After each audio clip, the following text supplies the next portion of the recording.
We start with the heartbroken family of an 8-year-old Hayward girl now feared dead. Her mother charged with her murder. KPIX 5's Betty Hughes spoke with family members who say this tragedy could have been avoided.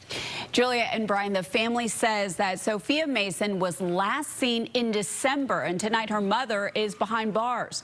Police are on the hunt for her boyfriend after her child's body was found in his home. Now, Sophia's cousins believe it to be her and say they've been concerned for the 8-year-old's well-being for years.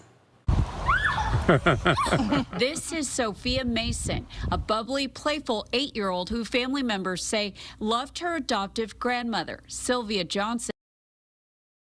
Life. Sophia's mother, Samantha Johnson, has now been arrested for murder. Yesterday, police found a child's body in her boyfriend's home in the city of Merced.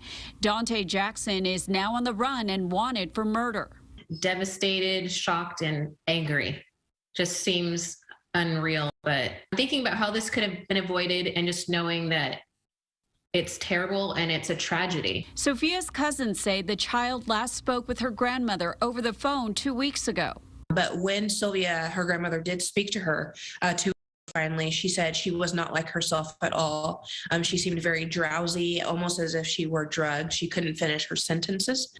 Her cousins say there were several red flags over the years, and pleas for help from the authorities and Child Protective Services fell on deaf ears. It was countless calls, letters, emails. My cousin, who is also Samantha's sister, had sent me documents, saying, we feel like Sophia's in an unsafe environment. Her mom has taken her. We know she's prostituting and she has her and she's in a hotel somewhere. Like, this isn't safe. But they ultimately would say, well, she's with her mom. Samantha Johnson was adopted by Melanie Verlotti and Melissa Harris's aunt Sylvia.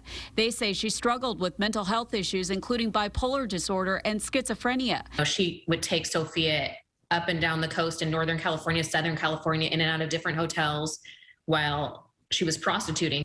There were also signs of physical abuse at the hands of her mother.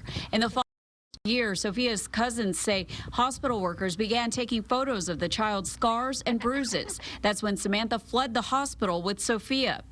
Police issued a warrant for her arrest and ultimately arrested Samantha this week.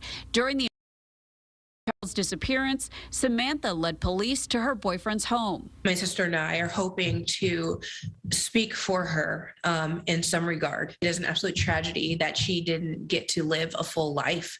But not only that, as Melanie said, but to bring awareness to the fact that I think it's widely known that our social services system is overburdened. The family also tells me a Bay Area women's shelter once contacted Child Protective Services saying Samantha was starving her child, but no action was ever taken. Tonight, the coroner's office is still working to positively identify the child. Brian?